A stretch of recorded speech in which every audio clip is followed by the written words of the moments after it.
Welcome to the We Are More podcast. My name is Alyssa. And my name's Bree.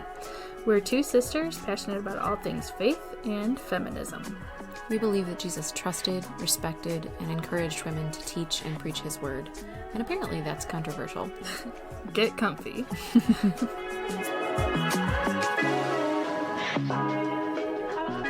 Hello, world.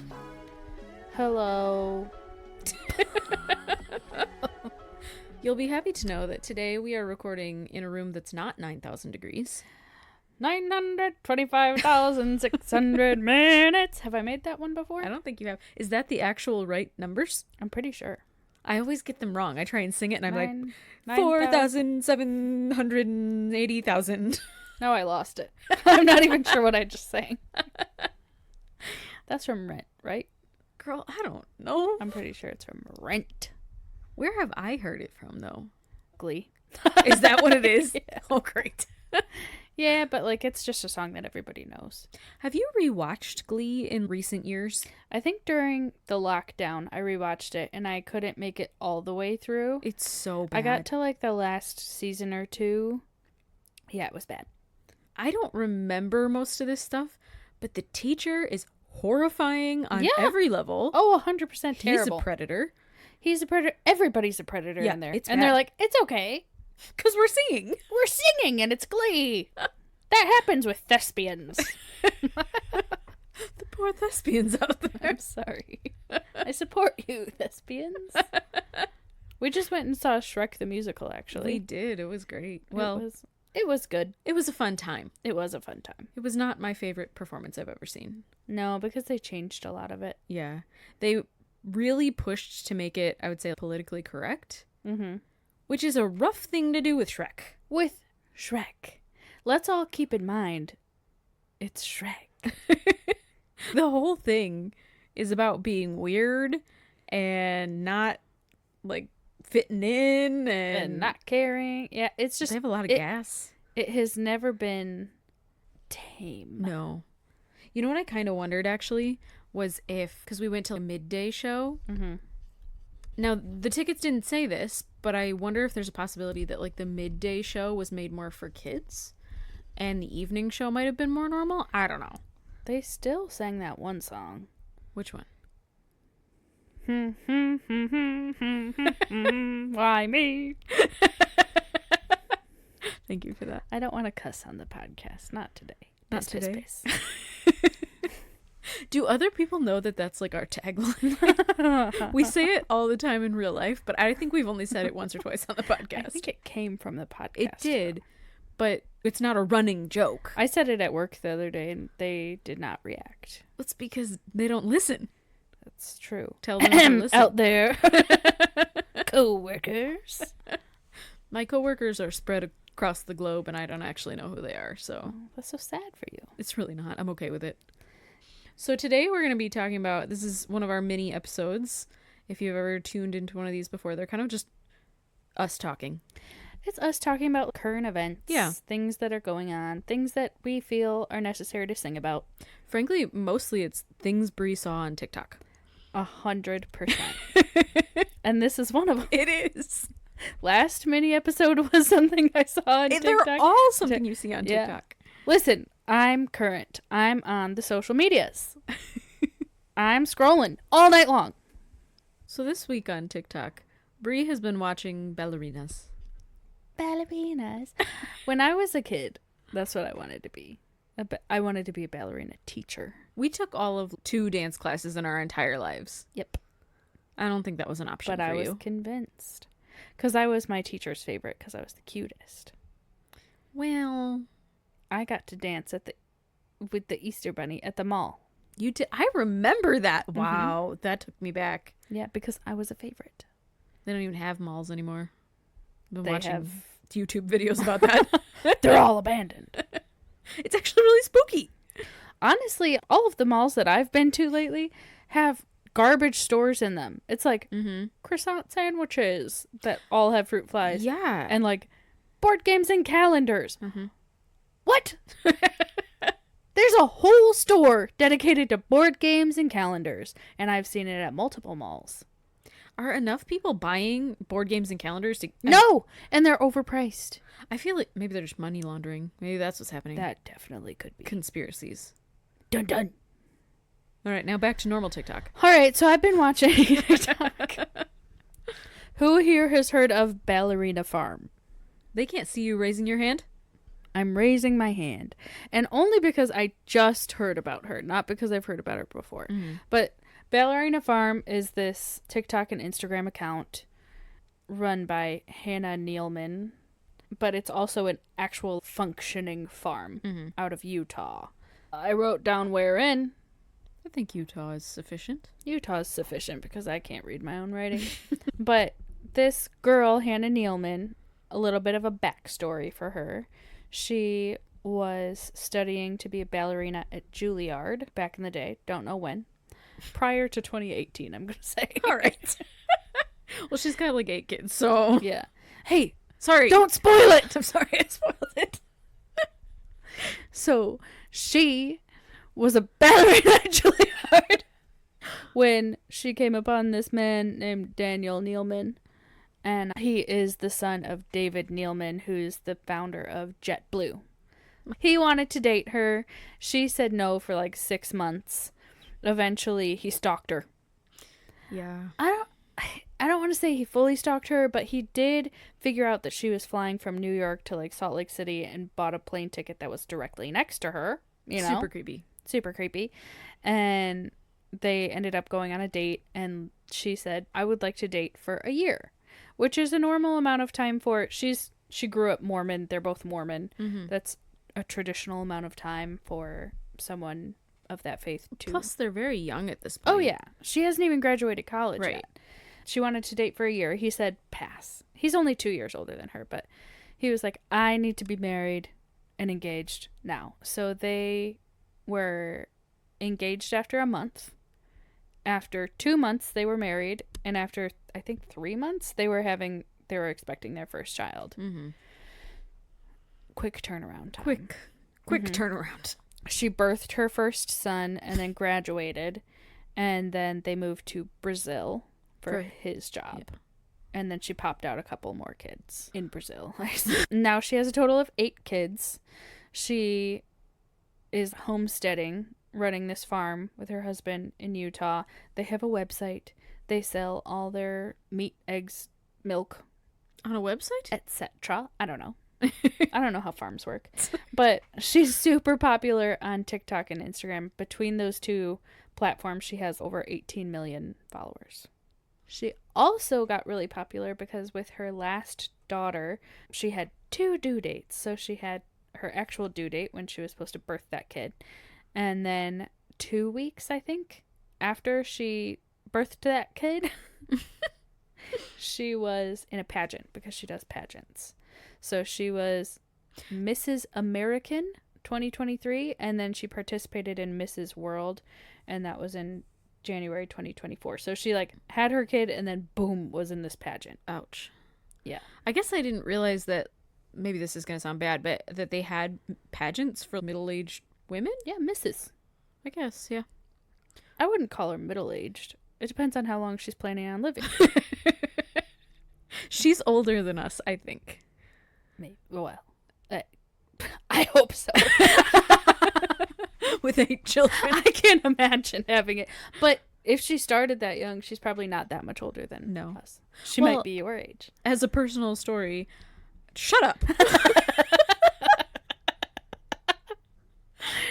As a personal story, our great-grandmother got married when she was 14 and started popping out kids very quickly. So, like, to us, 8 kids anywhere near the age group that we're in is insane.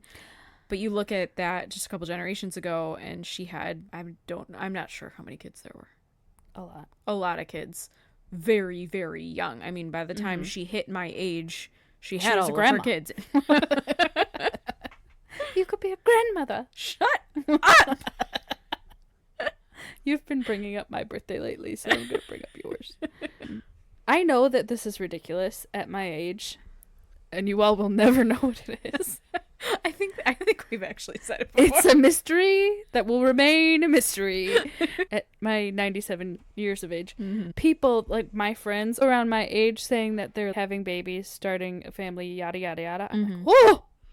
That gives me anxiety. And I'm old. I had kids so many years ago. It should be normal, but my brain still can't wrap around it. I'm like, you can do that? You're still a kid. Well, some of us are still kids. Some of us are as immature as kids. And I'm talking about myself. So the controversy with Hannah came about through an article.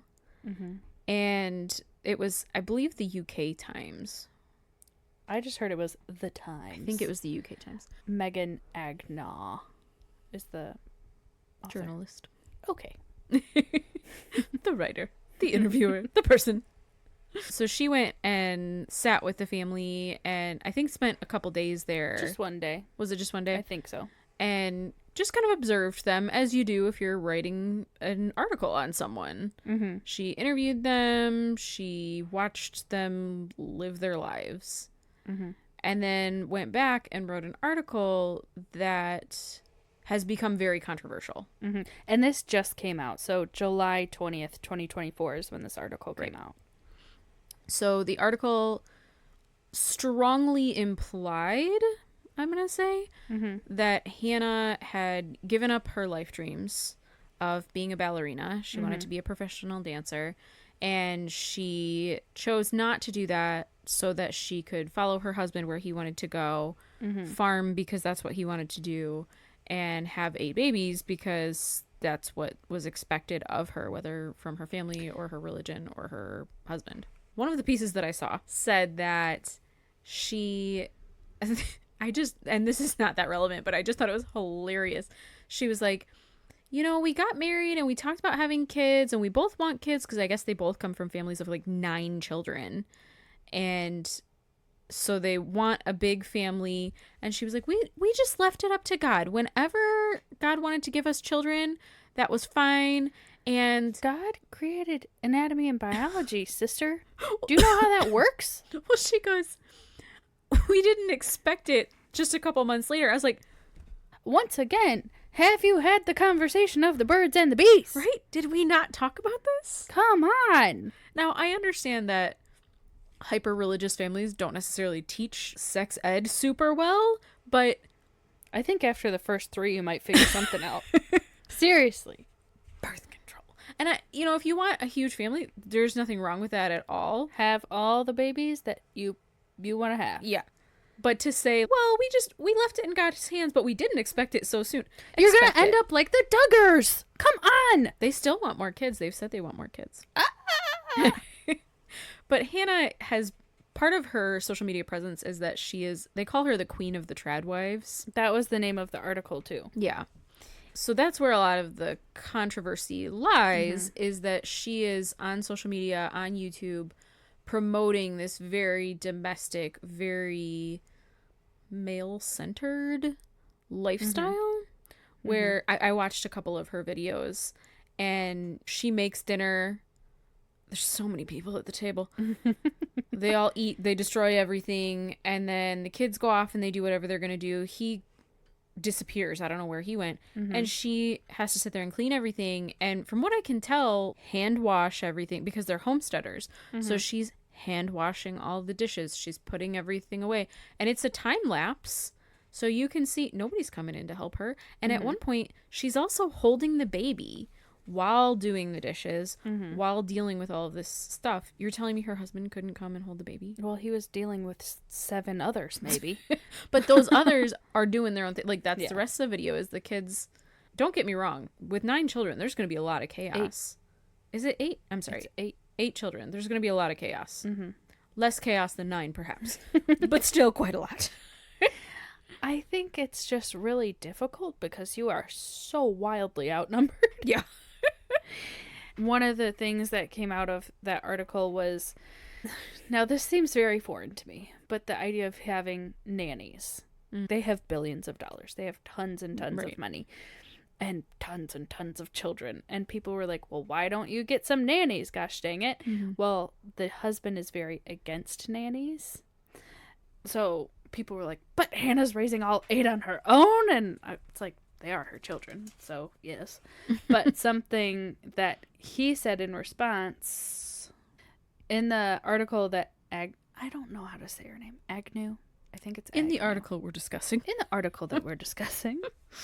She writes that Hannah cares for all 8 children without the help of a nanny, and her husband Daniel told Agnew, the journalist, I'm losing my mind, that, quote, Hannah sometimes becomes so ill from exhaustion that she can't get out of bed for a week, which is crazy to me. Because not only is she caring for all these children, mm-hmm. they also homeschool, to my knowledge. I think they might bring someone in to help with the homeschooling, mm-hmm. but regardless, those kids are always in the house. And she is cooking, cleaning, doing all of that, but she also runs the farm. Mm-hmm. So she's taking care of, like, they have chickens and they just started a dairy. It's a full-blown freaking farm. Right. And also she manages her social media accounts, mm-hmm. which is a ton of work. Oh, that's a full-time job. And it does bring in money. Yeah. But that is a ton of work. Mm-hmm. The girl never stops. Yeah. And like, I think my response as the husband would be like, girl, sit down. Yeah. Let's calm down. Let's order a pizza. Mm-hmm. Can I make dinner instead? Mm-hmm. Or not even, forget that. Don't ask. Just start making dinner. It's not something to brag about that your wife is so exhausted from her life, mm-hmm. that she can't get out of bed for a week. That's sad. At the end of the day, it is abuse. That's what it is. And now Hannah has come out with some statements after mm-hmm. the fact that I think it's important to address and talk about, because she says that the article presented things in a very untrue light. Mm-hmm. And that she's not being abused, that she made these decisions for herself on her own. She didn't just make them to make him happy, and that she loves the life that she has. She loves her kids. She loves raising them. She did a video, and then she also did an article, like a blog, mm-hmm. on their website. And I want to say that we are not criticizing anyone that wants to be a stay-at-home mom. Mm-mm. Anyone that wants to have 8 children. I know we make it sound like it's so overwhelming, but my gosh, it's got to be overwhelming. For me personally, I cannot imagine that. Yeah. But if that is what you want, if that's where you feel like God is leading you, go for it. Mm-hmm. If you want to have a farm and churn your own butter, more power to you. Yeah, absolutely. No issues with that. No shade. Do your thing. No shade, no shame. I think the problem in this instance lies in choice. Mm-hmm. Did she have a choice? One of the people that I was listening to, she said, can you give up your own agency? Can you say to someone else, you have full power and control over me from here on out? To me, that sounds unbiblical. Mm-hmm. Because you're putting that person before God at Right. the end of the day. God made you. He cares about you. Mm-hmm. He cares about that other person too, but that to me seems like it's a not okay thing to do. It sounds very 50 Shades, and that freaks me out. Well, I think that falls under, I don't know if you guys have ever seen this, but there's a very famous depiction from it's from Bill Gothard, who was like a famous, very, very conservative, horrifying. Bill! Not that Bill. I hate you so. I always will. And it's an umbrella. So at the top, there's God. And God, I don't know, is there. And then there's... Wow, this is descriptive. Shut up. And Maybe there's- we'll post a picture of it. Yeah. There's an umbrella, and it's God. And so God is like overlapping everybody. And then there's a slightly smaller umbrella, and that's the husband. And there's a slightly smaller umbrella, and that's the wife. And there's a slightly smaller umbrella, and that's the kids. You can look it up. It'll make more sense. But that's what it reminds me of, is like, I'm going to put my husband on this pedestal where he protects me. Mm-hmm. And I assume that he is following what God wants both of us to do, as opposed to me having my own choice, my own agency, and saying, well, this is what God is telling me. Mm-hmm. that I need or that our kids need or that we need. Like, sometimes it's okay to say, God is telling me this for both of us. What's he telling you? Mm-hmm. Communication? Right? What? Miracles. So I think it's such an interesting concept to think, can you make a decision in your life, the choice to get married to a particular person, that says, you get to control me forever. You get to tell me what to do. You get to tell me that I can't have a nanny. You get to tell me whether I can have an epidural or not, because that's another controversy that was in the article. You can tell me where we're going to live and whether I'm going to leave my career and all of these things. Right. Is that okay? Are we as a society okay with one decision defining all of those things for somebody? And obviously we can't step in for her. She's going to make the decisions she's going to make. But when it comes to allowing her to be an influencer, someone that influences young girls, young boys, are we okay with that? I'm not okay with that. Yeah.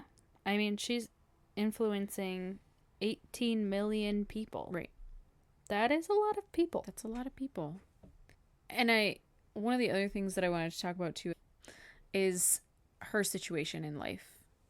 The trad wife movement idealizes stay-at-home moms and traditional marriage, which means female submission, which means men make the decisions, etc., etc. We talk about it all the time.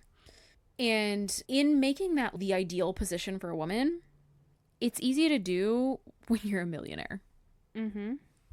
She married into a millionaire family, billionaire family, potentially. I don't know their net worth. I don't know, but they're loaded. I mean, they own a whole airline. Lots of people own planes, right? They own an airline. Dang. And when you have that kind of money, you have a lot of freedom. Yep. If she chooses to divorce this man someday because he is whatever, because if she decides that this is an abusive situation or whatever, that she leaves him, number one, she's probably going to get a solid divorce settlement. She's going to get a lot of money out of this. Number two, she has a social media following. So she really does have a job that she's going to make money at. Financially, she's doing okay. While saying, be a stay-at-home mom, quit your job, you don't need to make money, she's making all kinds of money. Other women in less financially stable situations, her influencees, yes, let's say they follow what she does, and they quit their jobs, and they are fully financially dependent on their spouse. Now, they don't have the option to leave. Right. If he becomes abusive, if he abuses his power, she can't leave. She can, but it's going to be very difficult. She's going to have to look to family. She's going to have to look to charities. She's going to have to look to a lot of places to help financially support her in this divorce situation. Right. Whereas if she had a stable job, if she had some independence, if she had a community outside of her husband, or the people that she was looking to be influenced from, encouraged her to be strong, to not just make decisions because a man or someone else told you to do so. Like, you are strong, you are valued, you are worth more. Maybe she would make a different choice. Right. And I'm not saying, again, like, again and again and again, if your choice is to be a homemaker, if that's something that you feel God is calling you to do, awesome, do it. But I think don't hold it up as the gold standard for all women. For all women. Just because you're a woman means that you must enjoy cooking and cleaning and birthing babies without epidurals. No one enjoys birthing babies. I mean, maybe there's like 2 people that do, but it is a bad time. Okay, we got to talk about why we're talking about this, though, because she has had 8 children. And the interviewer was talking to her, and she's like, so you had all of these without any epidurals, any pain medication, whatever, yada, yada, yada. And she's like, yes. And her husband had left the room at that point, and she whispered to the interviewer, she was like, except for one of her daughters, I think her name was Martha, because she actually had her at a hospital. she's like, I had an epidural with that one because I ran 2 weeks late. And she was a 10-pound baby. And it was the best experience ever. And Daniel was gone. Mm-hmm. And she specifically mentioned her husband wasn't there. Mm-hmm. She had an epidural. And it was the best birthing experience of her life. Well, I believe she's made a statement about that particular part of the article, too. Mm-hmm. And she said she didn't whisper it because he left the room and he didn't want her to hear him, because that's how the article made it sound. She said, I whispered because he got a phone call and so he left the room and I didn't want to bother his phone call. No, I can't sit here and say, oh yeah, absolutely, clearly she's lying. Mm-hmm. I can't do that. That doesn't sound the most logical to me, simply because his phone call is a whole lot less important than your interview. And why would you feel the need to mention it at all that your husband was gone for that birth? Right. I would just be like, yeah, except for this 10-pound baby that I had to push out. I had to get drugged up for that one. Yeah. And the concept behind that is that he believes in natural birth, correct? I don't really know. I'm making assumptions that he does. I don't really think he gets a choice. Well, if he's not pushing it out his vagine, then... That's what kills me is women... Whatever birthing experience you want to have, it is your decision. If you want to stay at home and have your baby in a bathtub, as long as you have some medical professionals there, please do that for me. But do it. Like, do that is your experience. You have had to carry this child for 9 months. You have to push it out of your body. It's a bad time. Yeah. So do it however you want to do it. If you want to do it in a hospital with 45 doctors and an epidural, that would be my recommendation. 45 doctors. 45. No nurses, all doctors. No, actually, the nurses are way better. I trust the nurses way more than the doctors. I had a midwife for my son, and it was great. She was wonderful. She was so kind and helpful the whole time. So maybe midwives. Maybe that's the way to go. I didn't like her. You didn't like the one that was there when I had him. All I know is she was a different I was one forced to hold a leg. And now I will never have children. Adoption is always an option for you. I'm a big fan of adoption. I feel like something that was brought up through this article coming out, through all of the drama, is women have dreams. I don't know if you know this, but women and men both equally have dreams. And more often than not in our society, it seems like women are forced to balance their dreams with maybe their family's dreams and pick which ones work best for them. Mm-hmm. And usually it's they put their family first. Right. And you don't really see that a lot with men Mm-hmm. because their jobs are to do their 9 to 5. Right. And that's their dream. Their dream is their job, not their family. Mm-hmm. Whereas women are told their dreams are their family. Mm-hmm. Well, I think we can tie that really nicely into a TikTok that Brie made recently. It's great. You guys should go watch it.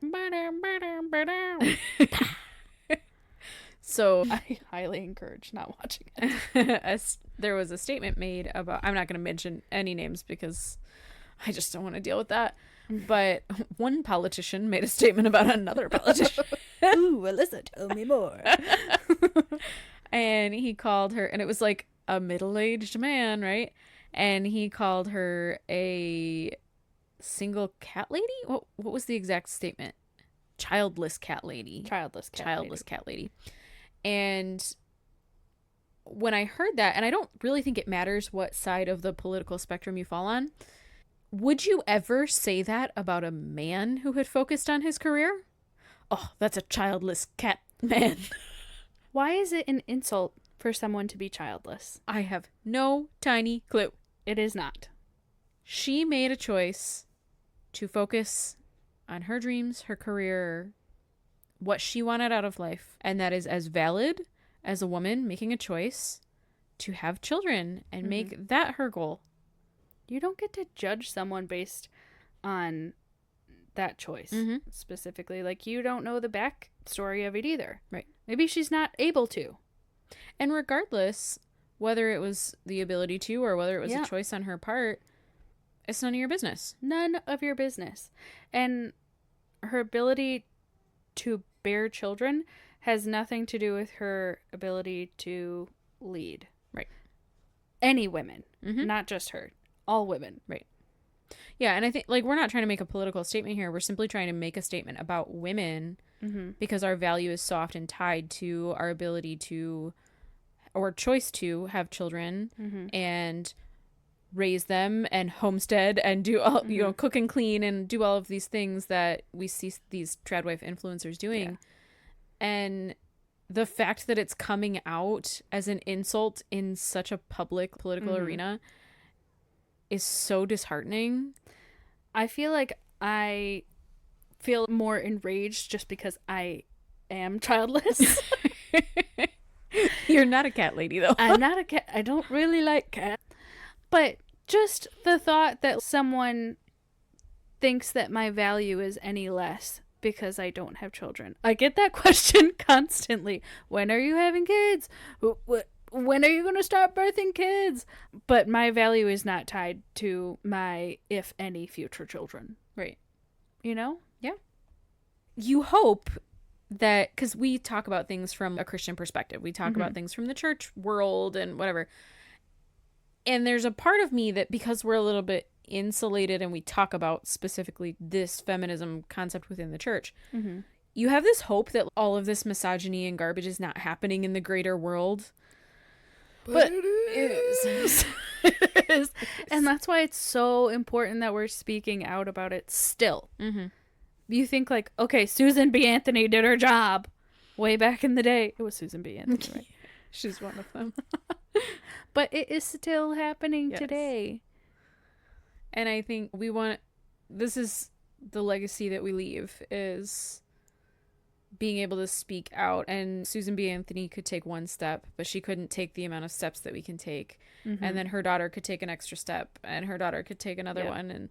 And so it's important that we not forget that the world is still not perfect, that misogyny is still out there, that patriarchy is still out there and happening to so many women. And so we continue to take those steps forward, because feminism isn't women should be above everyone else and let's have a matriarchy. It's equality. Can we finally just have equality? Please. Like, is it that hard? I saw a TikTok that shock. And we're ending on TikTok. The other day, there was like, instead of asking someone if they're a feminist, we should start asking people if they're a misogynist. Because we should just assume that people are feminists. Oh my gosh. Like, you're for equality, right? Oh, are you not? I think that's hilarious. All right, so guys, your homework for the week. Yeah. Go out and ask someone if they're a misogynist.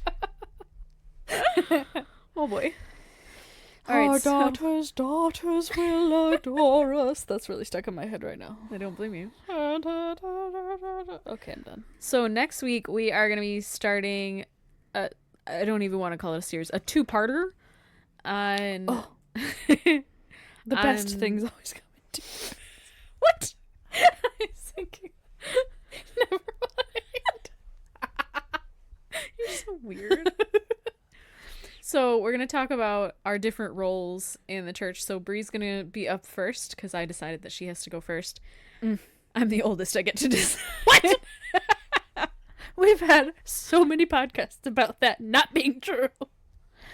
And so she's going to talk about singleness in the church and singleness and what that looks like for her from her perspective. I'll still be here, but mostly she has to talk. Honestly, she can leave. She has no idea. I really don't. I got married when I was 21. And then we'll have a week of a mini episode that we have yet to decide about, because those are supposed to be current events. And then we'll do me talking about being married in the church and what that looks like. So we hope you guys... And I'll leave for that one. Yeah, Bree can get out. Get out. I have no idea. So we hope you guys will tune in for those. I think those will be really fun and interesting to talk about. Very informative. I don't know if fun is going to be the answer. I always say fun. Fun is not... I don't know that any of this is fun. Fun meaning may make you cry. All right, so if you want to cry later, In about 2 weeks. Tune in. Tune in. One more thing that I wanted to say. Last week we said we were going to challenge ourselves every week to grow our listener base, and we asked you guys if you would share with anybody that you knew in Canada, and we saw Canada pop up just this morning. I was so excited and just so honored and blessed that you guys wanted to share like that. So this week I think our challenge is going to be anybody that knows anyone in Australia. We would love to see that little flag pop up on there. I think that'd be super fun. So please do share it with them. Please do share it with anybody that you think would be interested in our faith and feminism topic. Additionally, yesterday we hit 1,000 downloads, and we are so beyond excited about that. My daughter made us a sign. It was super cute. And we're just, I don't know, super blessed that you guys want to be on this journey with us. And we hope that you'll continue to hang out in the future and listen to more crazy fun things that we have to say. Not fun. Crazy, intense things that we have to say. All right. Well, we'll see you guys later. We're going to go eat some dinner. Oh, I'm so hungry. I made bread. Thank you. You trad wife. Shut up. Okay, goodbye. Bye.